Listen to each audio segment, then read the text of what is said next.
Na verdade, o Grão-Mestre Leitão ele tem mais autoridade do que eu para falar da origem da luta livre. Na verdade, foi ele que me ensinou, né? E o que a gente pode falar da luta livre moderna, né? Ela tem a base do pancrácio grego, né? E ela chegou até nós pelo catch wrestling, né, americano, no qual o tatu teve uma grande base, né, do catch wrestling. O tatu teve uma grande base para fazer um estilo dele próprio, né, do tatu. O tatu tem um estilo próprio e, na verdade, existem controvérsias. Eu não quero entrar nessa polêmica, tá? Mas eu vou falar sobre coisas que são concretas, né? O tatu foi a primeira pessoa que, claro, deviam ter outros antes dele ou até com ele ali, mas ele foi um atleta que se sobrepôs sobre os outros, né?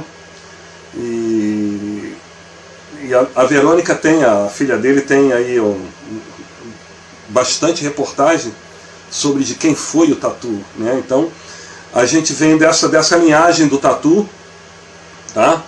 Vem a outra linhagem do Grão-Mestre Leitão, que originou na Budokan, mas a nossa linhagem vem do tatu, né? Que é a linhagem Bruno Silla. E o tatu era uma pessoa bastante técnica, né? Apesar de ser muito forte. E ele ensinou as técnicas para o Fausto, depois para o filho Carlinhos, e chegou até nós, né, pelo pessoal que dava aula para a gente, que era o Denilson Maia, o Hugo Duarte, Marcelo Mendes, o Eugênio Tadeu. Tá? Então, a nossa origem da luta livre no Brasil, ela tem, da nossa dinastia, do nosso DNA, ela tem origem no tatu.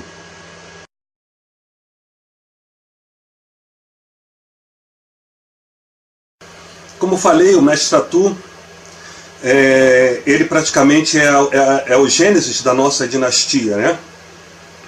Praticamente o pai da nossa dinastia Bruno Silla, né? Que originou grandes atletas, né? Que o mundo inteiro conhece, né? E então a importância dele para nós é essa, porque a origem mesmo, a origem do nosso DNA, ele começou pelo tatu, embora tivessem outros atletas da época que treinavam com ele. Pode ser que ele tenha aprendido com alguém ou ensinado alguém ou alguma coisa assim, ou outros que supostamente fossem melhores do que ele. O importante é que ele que teve um grande nome nessa época, né, a ponto de ser um cara que venceu um Gracie, né? Venceu um Gracie naquela época, que era uma coisa praticamente muito difícil, né? E parece que a história diz que eles tiveram 2 lutas, tá? Então, para nós, o tatu é uma pessoa importante por causa disso, né? Por causa da história dele.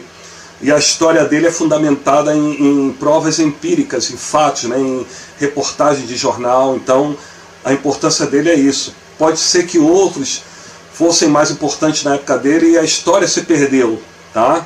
Então, a nossa importância pelo tatu, com o tatu é isso. Ele foi a pessoa, a base de tudo. Tá?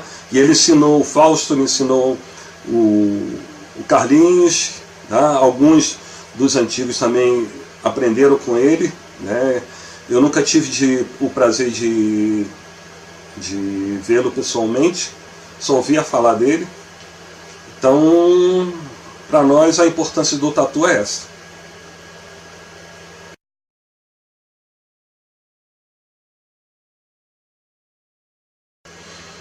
Sim, essa informação é verídica, sim.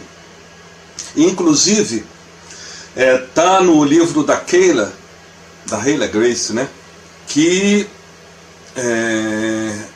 o George Grace passou o início da década de 40 lá no sul, E coincidentemente existe a reportagem da derrota do Jorge Gracie pro Tatu lá no Sul, se eu não me engano em 1942, e existe muita controvérsia nessa luta pelo lado da família Gracie, dizendo que foi uma luta marmelada, né, aquela tipo telecat, que os americanos chamam de pro wrestling, e que o Tatu ganhou aquela luta como marmelada, né, foi vendida, alguma coisa assim.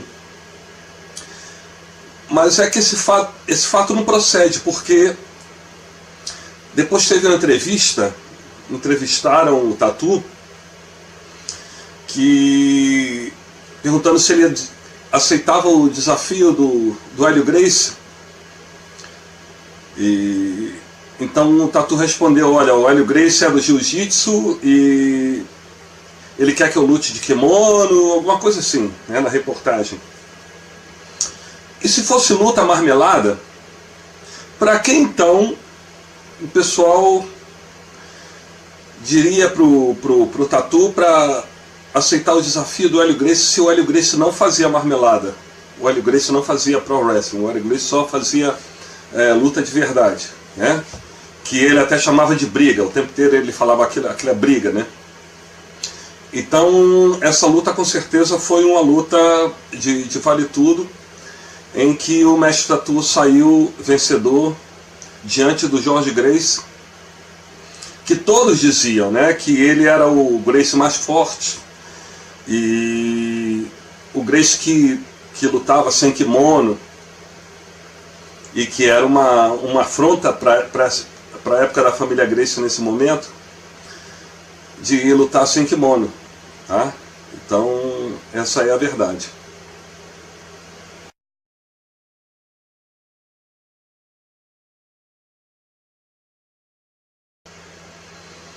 Na verdade eu separo por duas linhas mestras, né, que chegaram ao nosso DNA, tá? Eu estou falando da luta livre de qualidade, né, que foi se chamar luta livre esportiva. É a linha que veio do Tatu, tá? E a linha que veio do grão-mestre Leitão.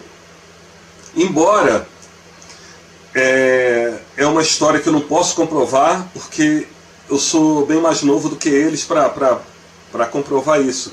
Existe uma controvérsia que o Leitão ele não teve aulas com o Tatu, né? Ele apenas treinou com o Tatu e conhecia o Tatu, e ele vem de uma linhagem paralela que não é a linhagem do Tatu, porque a linhagem do Tatu ela veio até o Bruno Silla, né, que chegou até nós. Então essa é a linhagem que vem do Bruno Silla, vem direto do Tatu. E o Leitão, né, que originou a Budokan através do João Ricardo, e o grão-mestre Leitão priorizou também muito a luta olímpica, tá?